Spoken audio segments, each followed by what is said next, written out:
So, Chris, Yes.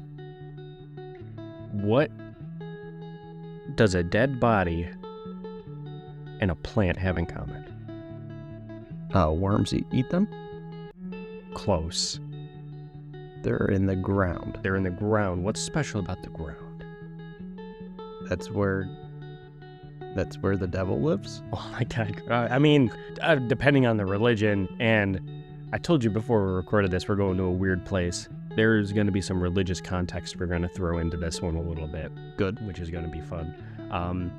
But no, dirt. Oh. I said in one of the earlier episodes, Chris, that I made dirt therapeutic. So here I am. I'm going to explain how dirt can be therapeutic. Are you ready? I couldn't be more ready. All right, well, let's go. This is the therapy of dirt.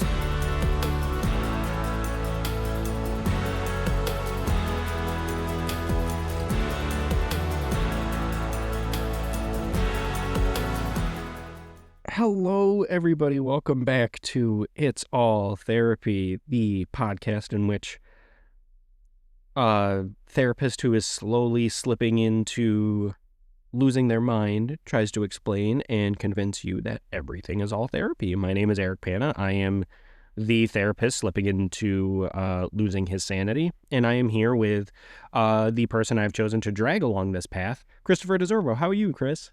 I'm great. Can't wait to hear about dirt. Yeah. If you can't tell, I'm a little tired today. It's been a long week, but I think that's going to just add to this.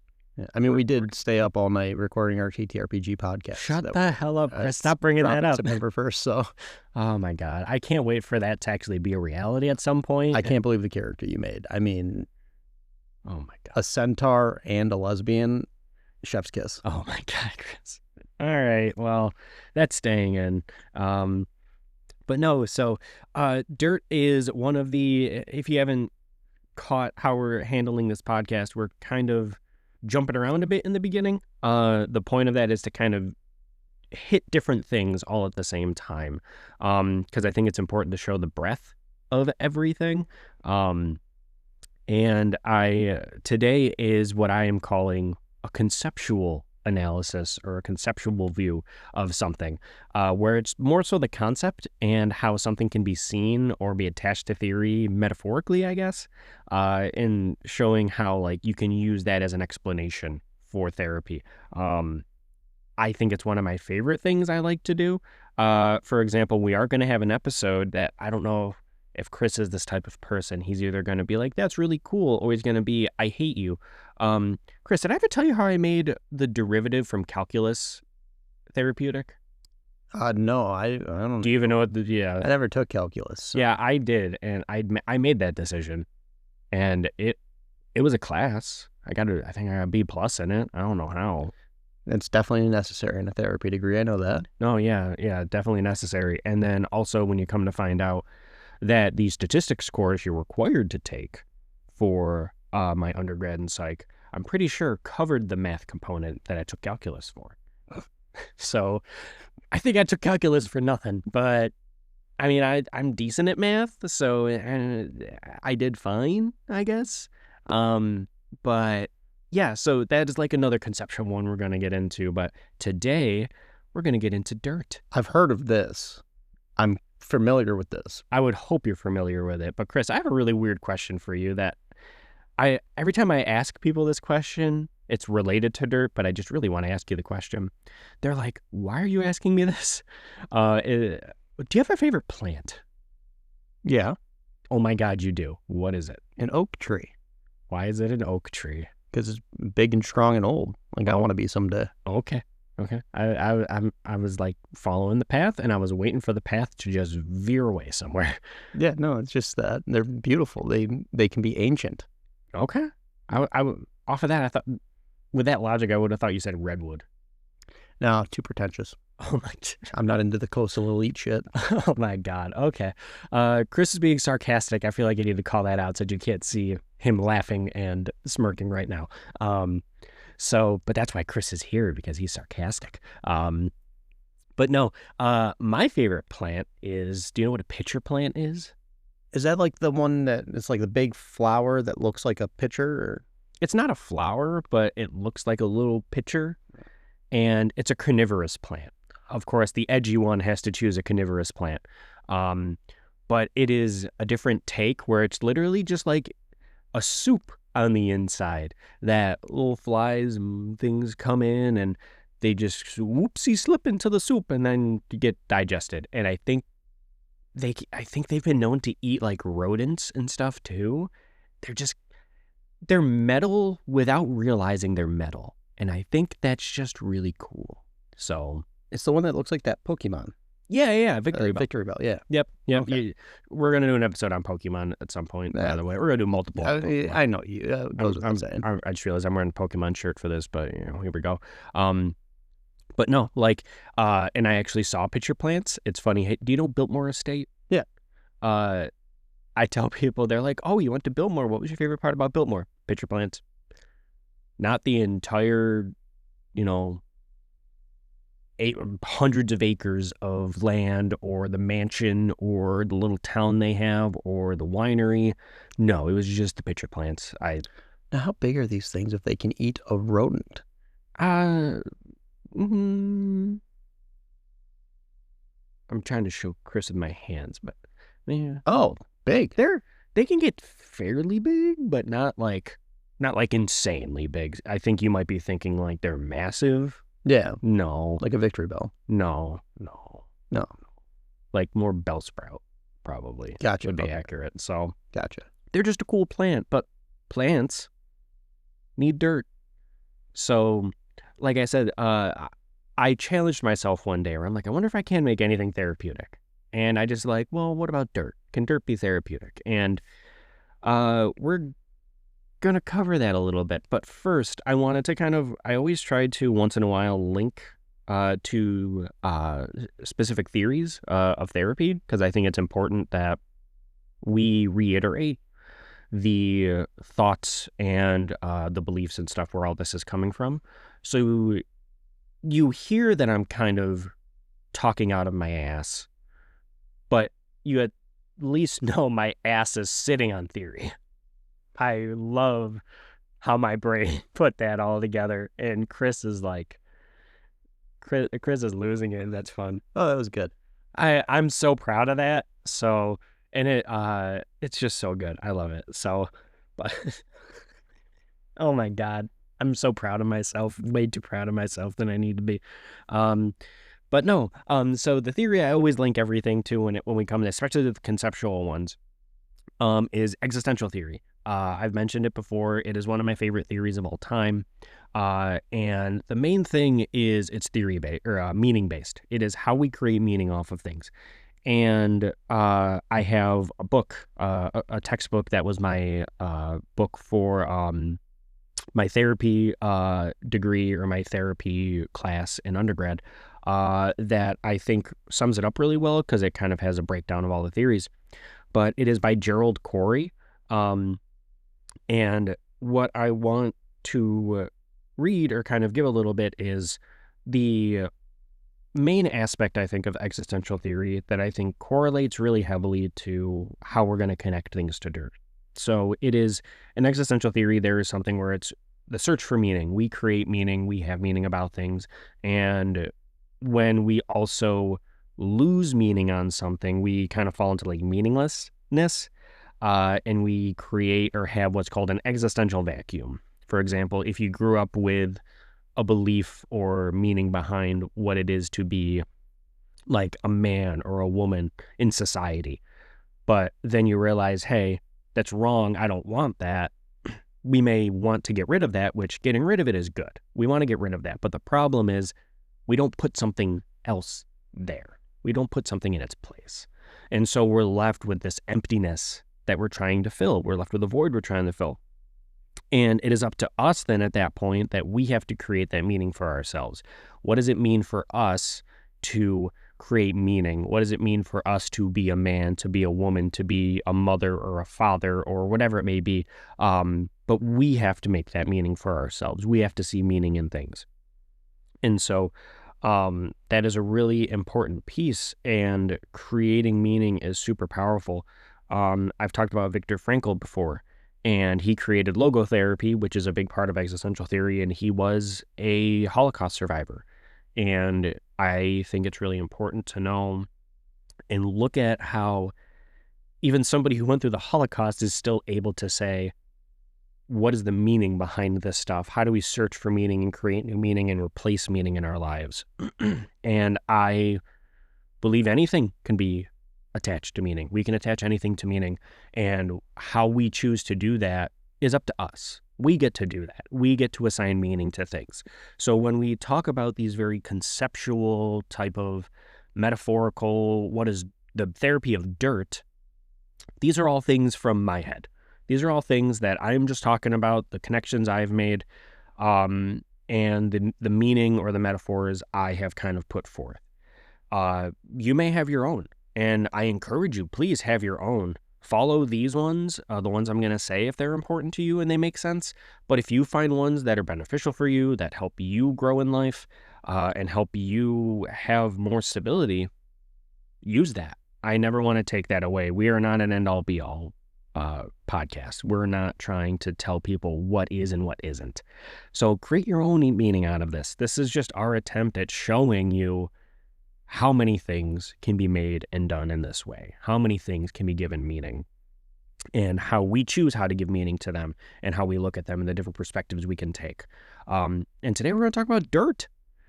So Chris, I know I just talked a lot about existential theory. I talked about a lot and a little at the same time, because there's so much more about this theory. Any thoughts, any things about? I mean, I'm very excited to see how you draw meaning from dirt. Which avenue you take like that. But, I like existential theory because, as someone who has lost meaning in certain very important aspects of his life, I'm a formerly religious person who lost his religion. It really hits kind of close to home whenever you talk about existential theory, and especially that value vacuum, or what was it? Sorry. I just want to make sure I get the term right, so I'm looking at my phone. Existential vacuum. The existential vacuum. I mean, that hits very close to home. And I'm excited to see how dirt can replace Jesus for me, because I've been looking. I mean, yeah. Like, in all honesty, I think it can. I can't believe I just said dirt can replace Jesus, and we're actually going to step a little bit into kind of that concept today. How the wheel turns. So no, but like dirt is one of the things about dirt that's really interesting to me is like it has like this double-edged kind of view to it, where if you go outside and you get dirt on you, what's the first thing you do, Chris? Clean it off. You clean it off. Yeah. Dirt is dirty. Like I don't know the history of the word dirt. Dirt and dirty of it, yeah. But I'm gonna take a wild guess that dirty comes from the word dirt. But like when you even look at the word dirty, for example, if we're gonna run with, hey, the word dirty probably comes from dirt. Certain people growing up in life or in the history of life and the world were called dirty. Like dirt has kind of had this view on it that it is negative, that it is always negative. But I think it's really important to look at the different aspects of dirt, the positive aspects of dirt, and how, for example, Chris, how much of life on this earth do you think needs dirt to exist? Essentially all land life, at least. I mean, well, I would also argue that humans can't live without dirt either. No, that's what I'm saying. Any animal or plant that lives on land essentially needs dirt, right? It all comes from. It's where all the energy we get is our produce and our, even the animals we eat stuff from the dirt. So yeah, it's a really big piece of life. Like cultures have like their own versions of like Mother Nature, for example. There's even practices, I believe, and I might be butchering this, and I apologize greatly if I'm butchering this at all, but I believe a lot of cultures even focus on like the practice of like walking outside without shoes on, just to connect more with earth. Touch grass. No, like the jokes aside, touching grass. And it's also funny that like, again, a negative view of it is like what gamers are telling each other right now to date this episode is they're telling them to touch grass right now. And then now you have people going to conventions with a thing of grass tied to them that just says, hey, now you can finally touch grass. And I think it's hilarious. But all life is, in my opinion, to some degree, maybe not all, but a vast majority of it is reliant on dirt or dirt adjacent things. And it needs to be there. And dirt, I think, can be a great metaphor for therapy in and of itself, only because dirt is already there. If we kind of view it as like a metaphor for us, for humans, we're already here. We already exist. But we get to choose what we do with it. We get to choose the seeds we sow. We get to choose what we grow out of it. And sometimes plants die. Sometimes plants get diseased. And sometimes plants just need a little bit more help. Or sometimes they flourish and they develop fruits. And that all comes from dirt. It has to come from dirt. And it's really important, I think, when we look at dirt in and of itself, to just think about how everything starts from there. Everything grows from there. And again, we have that choice. Another kind of theory we can attach to this, I guess, is choice theory or reality theory, which very briefly, choice theory and reality theory is just simply you choose what to do. And you have choice on what to do. If you have a goal of anything, if you have a goal of like, I don't know, getting a career in a certain field, it's like, what are you choosing that is helping you to do that? And at the same time, what are you choosing that is hindering you from doing that? For example, if you're not studying and you're staying up all day, or staying up all night to play video games, you're choosing to actively do that. And it's taking accountability for that. And we choose what to do with our like metaphorical dirt with ourselves. We're choosing, are we going to plant seeds that are going to be beneficial to us? Are we going to plant seeds of like knowledge? Are we going to go to school if we want to go to school? Are we going to go to college because the pathway we've decided for our career is dependent on college?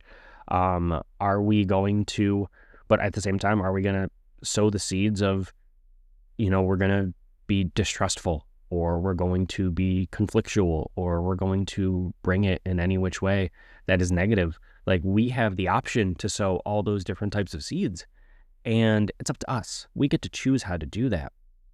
And like Chris, you also mentioned worms. Like, yeah, there's things, different pieces, different aspects of us that are also there that impact us at the same time. Another theory I love is internal family systems, where we have different pieces of ourselves that are all acting more or less of their own accord and how they've chosen or how they feel like they should act and things like that. But if we get them all in line and we all have them working in harmony, we can just make that dirt that much better. We can make the dirt of ourselves that much better, which I think is, in a weird way, it's beautiful. Dirt is really cool. Chris, I threw a lot at you. I'm drawn to a quote from my favorite fictional religion. Is that what you were looking up over there? That was, okay. Yes. Yeah. Look it up. Let us make living creatures out of mud so the mud can see what we have done. Yeah. That's hell yeah. Bokenism, from any Vonnegut fans will know from Cat's Cradle. Yeah. That is, the mud is life-giving. Mm-hmm. The dirt is life-giving. It is, and I think you beautifully said how you can do so much with it depending on what you choose for yourself. And that, yeah, and I'm really seeing the vision here. And like the other aspect that you kind of brought to my head that I didn't even think of, and my beautiful wife, I am so sorry if I'm about to butcher Lord of the Rings lore. No, you better not. Do you better not. Well, maybe Chris will help guide me on this. Aren't dwarves made of dirt? Like the earth? I'm almost positive that it's like the reason why elves and dwarves are in conflict with one another is because the elves are seen as like the godly ancestral made by like the higher god, but then the god that made the dwarves made them like in secret and made them from the earth. And so that's why dwarves stay in the earth like staying in the mountainside and like stuff like that because they were essentially born from the earth. So like there's even like, if Chris is looking it up right now, so everything I'm about to say, he might just come in like a wrecking ball and just destroy it. But essentially, like everything in that aspect, if we follow that, yeah, there's a lot of fantasy, a lot of religions, a lot of things that really practice what comes from dirt and how dirt in and of itself is life creating and life making and life bearing. I don't see anything about that from Tolkien, but that is absolutely a aspect of D&D lore. Is it? Yes, it is definitely from D&D. I unfortunately, in the 30 seconds I was checking, did not have the time to read the entire lore. Yeah. So, but I didn't see anything about it. But yeah, that is definitely what it is in D&D. I know that in a lot of D&D worlds, at least. And I know a lot of D&D lore pulls from Lord of the Rings, like a good portion of it. Almost plagiarizes it, you could say. Yeah, you could. But we're not going to talk about that today. What is the word? We need to say this. It's not. It might be plagiarized. Allegedly. There we go. Allegedly plagiarized. Yes. I don't know. It's such an old game nowadays. I think they've kind of taken their own stuff. But yeah. But the concept still stays the same. Where it's like fantasy worlds and stuff have focused on entire races kind of built and created out of dirt, which is, so to say, like life comes from the dirt. Life comes from the ground. Life comes from, we can even like expand dirt to be like Mother Nature or the earth itself. And, you know, taking care of our earth, taking care of our planet is really important. We should have done this around Earth Day. I'm kind of seeing the, I mean, also, home is tied to the dirt. Yeah. A lot of times, like people that are gone for a long time, they come home and they like kiss the ground. No, I didn't even think of that. That's, yeah. There's also some negative aspects of that when it comes to certain political ideologies. Lockjaw. Oh. Well, that, yeah, tetanus is a real threat, but, Nazis tied the, which again is a negative aspect of it, but definitely symbolically the same thing, tied the race, quote unquote, to the earth, to the soil.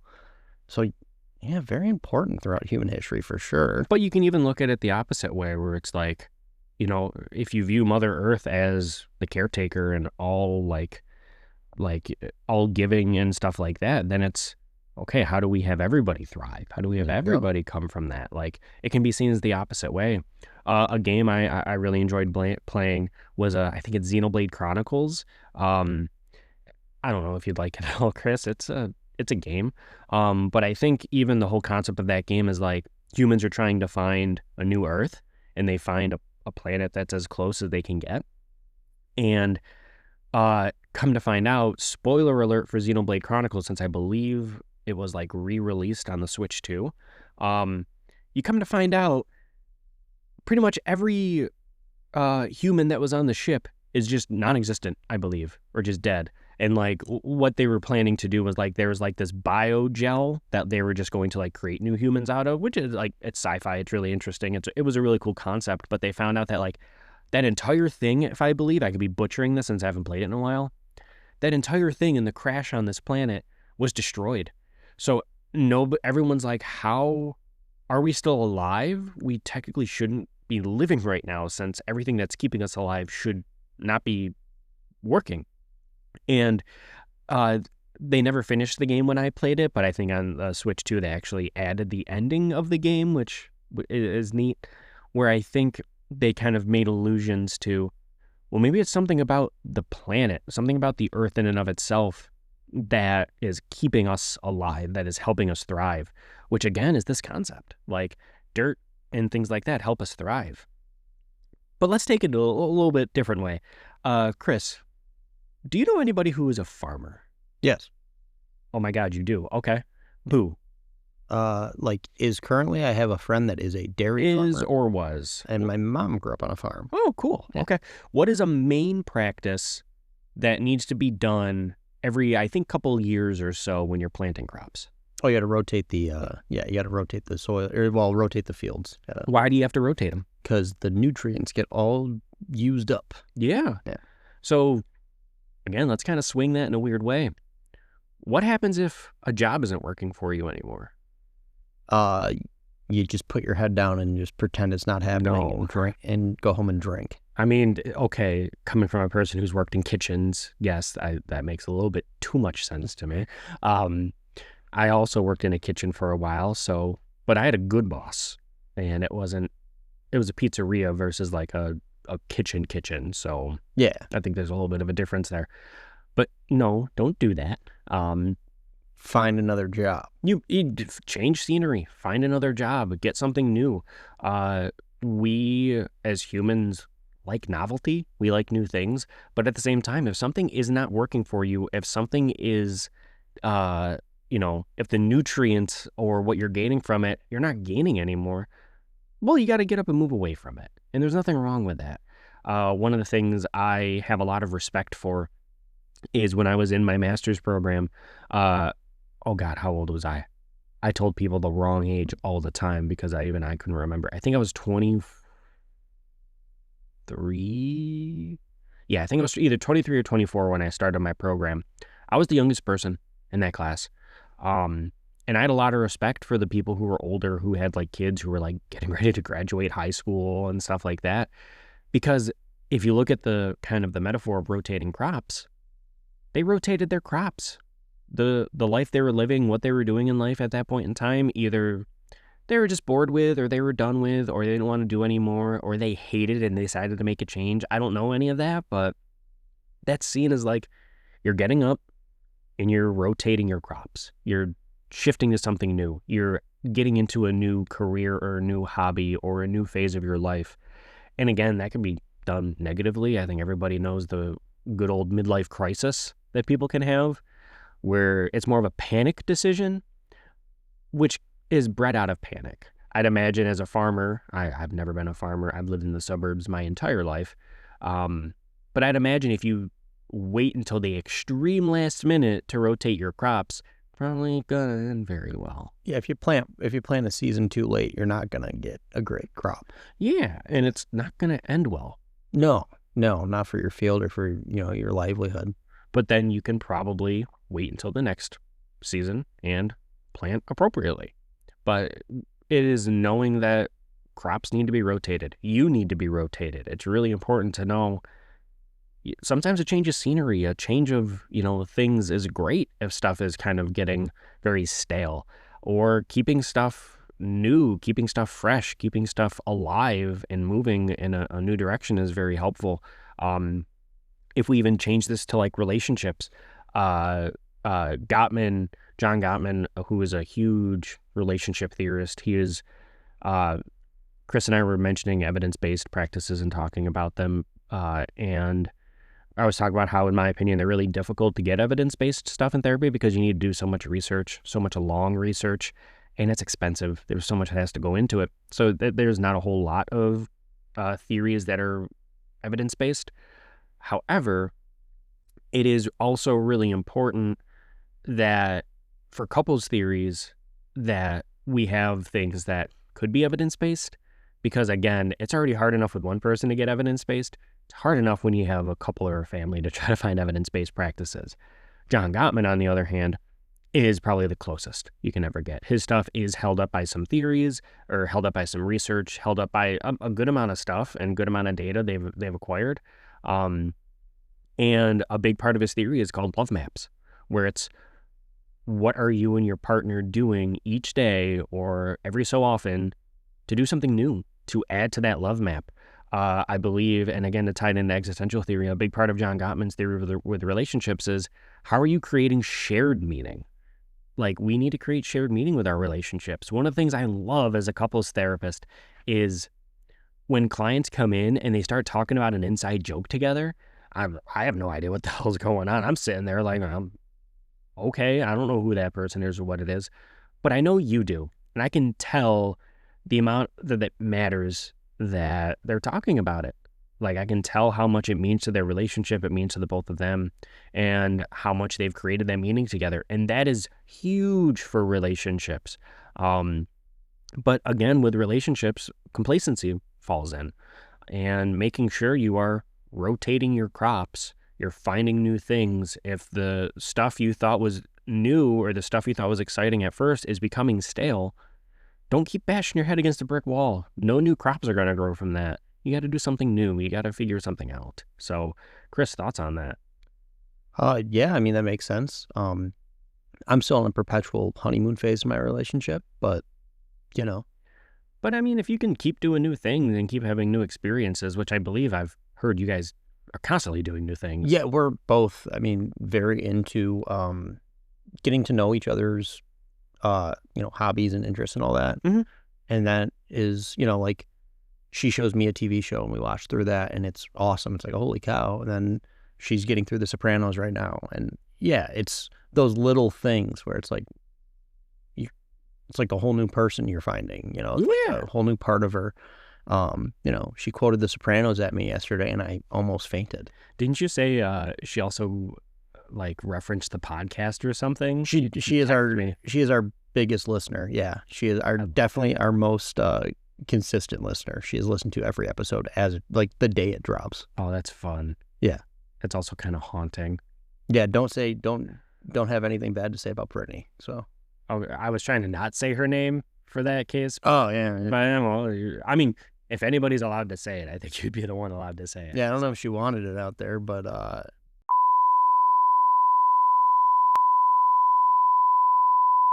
it's funny. Now you got to edit that. No, it's really funny because I was thinking, I'm like, we need a good beep somewhere. I'm like, we need a good beep somewhere. And finally, Chris gave me one that's not like super out of context, that it makes sense, where it's like Brittany and then an entire beep long. It's like, we can get what's being said here. So thank you, Chris. I get to add something like that. So, but no, it is like, we need to rotate. We need to change. We need to find newness. If something's not working for us, we're allowed to change. And it's so important to change because we have to thrive off of it. We are our own land and we have to thrive off of it. And the other thing is, like, dirt doesn't handle this alone. It doesn't have to, and half the time it can't.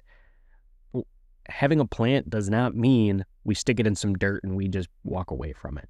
We need to take care of it. We need to water it. We need to give it some care. Sometimes we need to add some fertilizer, or we need to prune it a little bit. Like, we need to take care of it.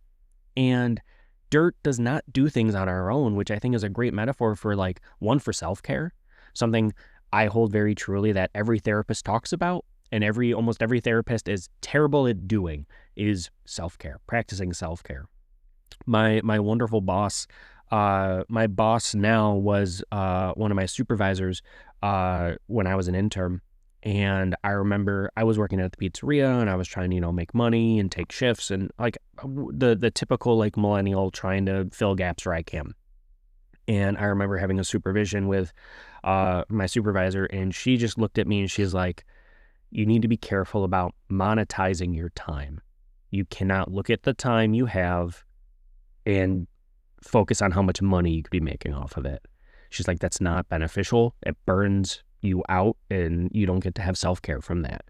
And we need self-care. We need to take care of ourselves. We need to water ourselves. We need, like, both literally and metaphorically. A big thing I love to do right now is I'm teaching right now. I have so many things going on right now. I am exhausted some of the time. I play RuneScape a lot right now. And it's just nice. It's nice to just sit with a game that you barely have to pay attention to sometimes, and you just kind of see the numbers go up. So, and self-care is important. And, this podcast, in my opinion, is part of my self-care. If this podcast hits something, fucking great. If it doesn't, it's just a cool passion project I get to talk about with a friend. Like, that's cool at the same time. It's just me and you and my girlfriend. Yes. Wow, that's to Chris. So, Chris, what's self-care look like for you? Watching The Sopranos. Okay. That is first and foremost. TTRPGs is my biggest, creative outlet outside of, cooking. Mm-hmm. Obviously, self-care for me. I've tying it back to dirt and my girlfriend, 2 in 1. My girlfriend has done an amazing job with my backyard. Yeah, I've seen it. Yes, yeah. She just moved in this past fall, and so this summer is the first summer she's here. And my God, the difference. We have started a garden, which I've never had a garden before. And there is something so nice about going and just picking a vegetable from the garden and getting to eat that. And I made pickles out of it.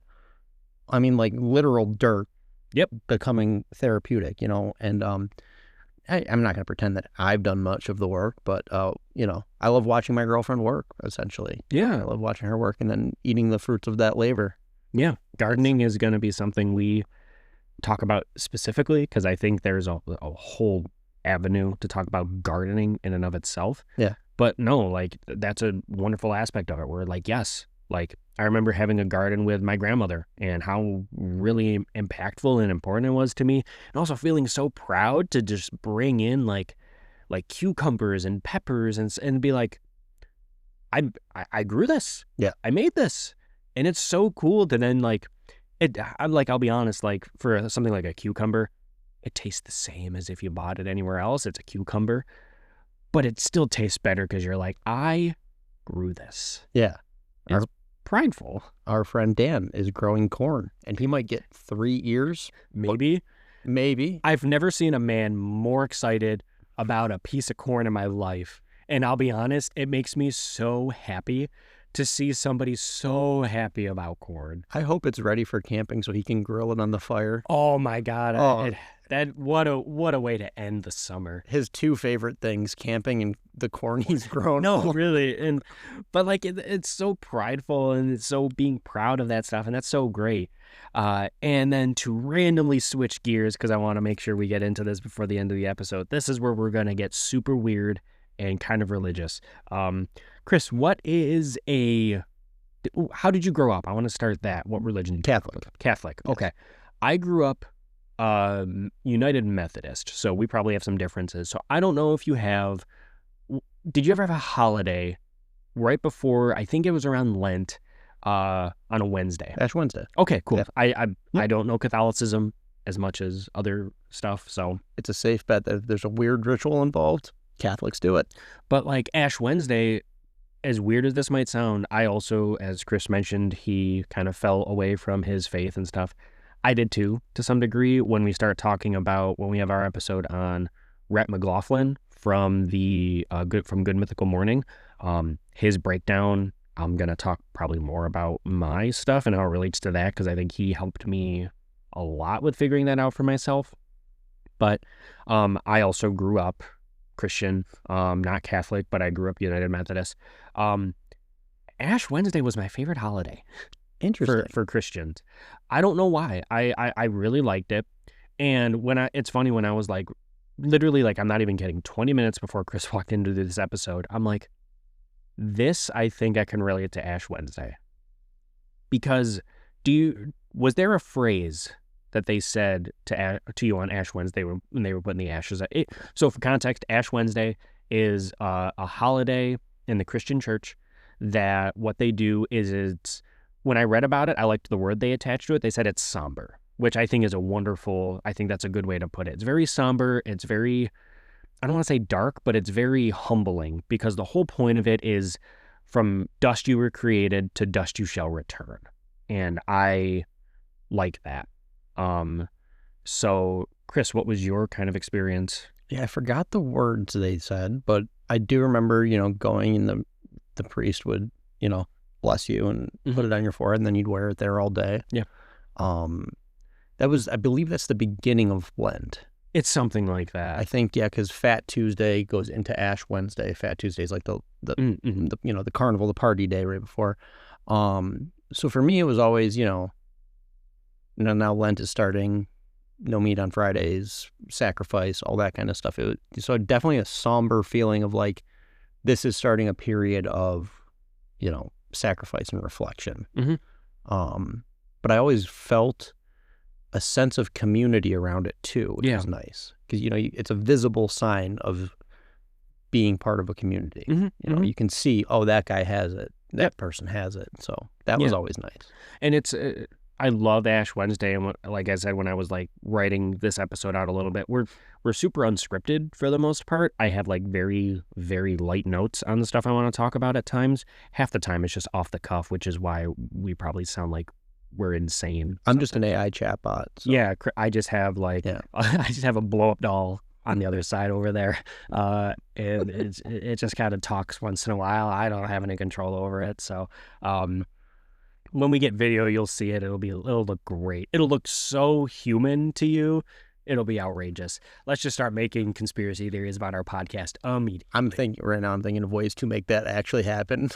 oh my God. Just like a split screen of actually. If this podcast continues until like next year in April, we have some April Fool's stuff ready for you. I am so excited for it. But anyways, like Ash Wednesday, I love because when I was thinking about it, I'm like, the concept of dirt to me also applies to life and death. We talked a lot about how dirt can be seen as like giving life, how earth can be seen as giving life, and how we need to respect that and honor that, and how important that is.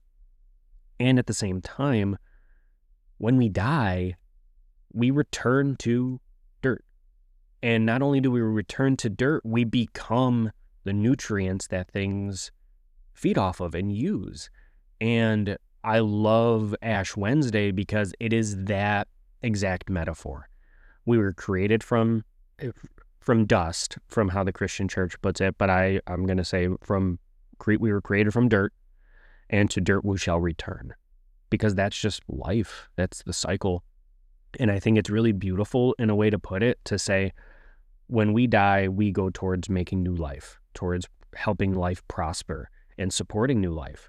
For example, all jokes aside, I remember my wife, literally yesterday we were talking, and we're talking about, for some reason, because we talk about this kind of stuff, like what we want to do when we die, like what wants to happen to our bodies. We were driving by a graveyard, and I'm just like, well, in all honesty, I'm like, I love the practice of throw me in a goddamn burlap sack and put me under a tree. Let me be the nutrients for that tree. And I believe that's a practice that's starting a little bit more frequently. Yeah, there's a lot online I've seen about that. Yeah. Where they like bury your body with like a sapling or something like that. So like you become the starting nutrients for that tree. And that is just beautiful. And I love that.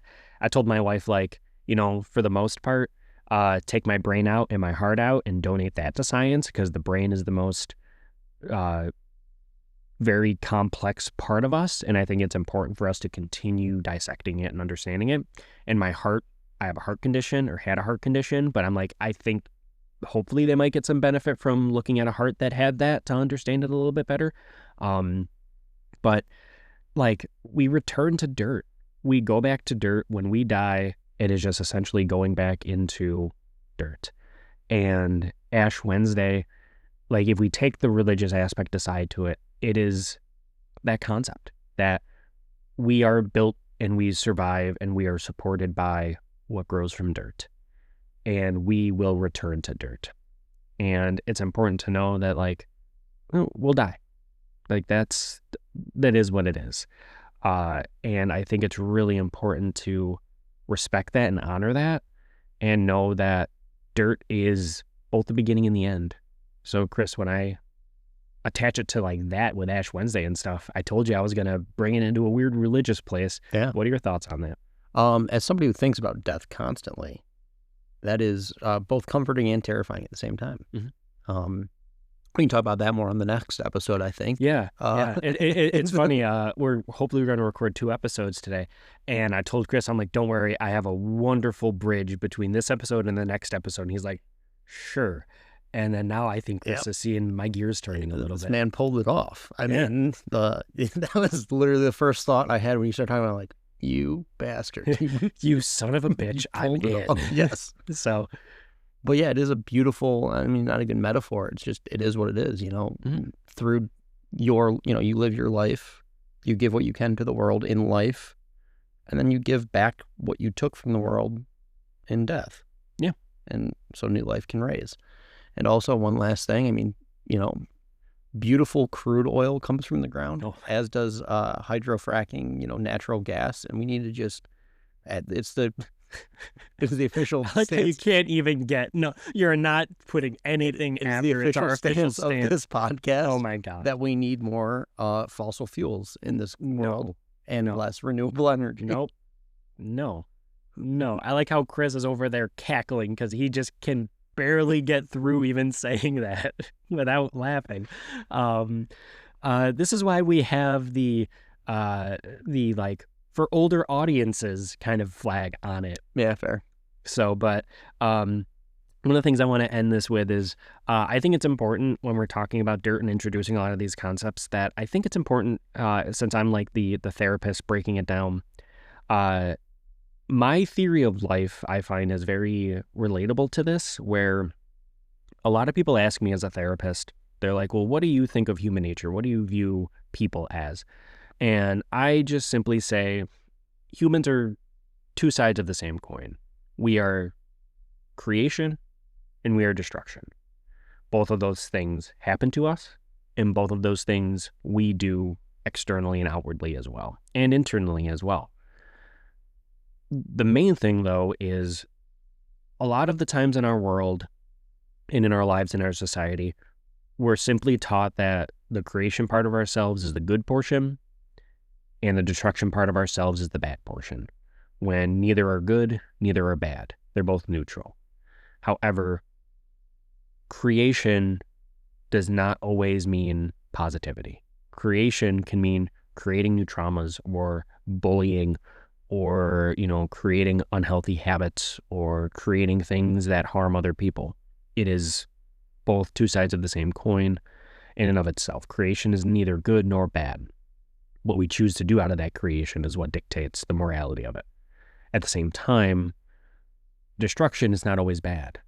Destroying unhealthy habits, destroying systems in the world that are, not healthy, or, destroying things that are important to destroy is a great thing to have. And it's a wonderful part that we have. Humans have this inherent capacity to both create and to destroy.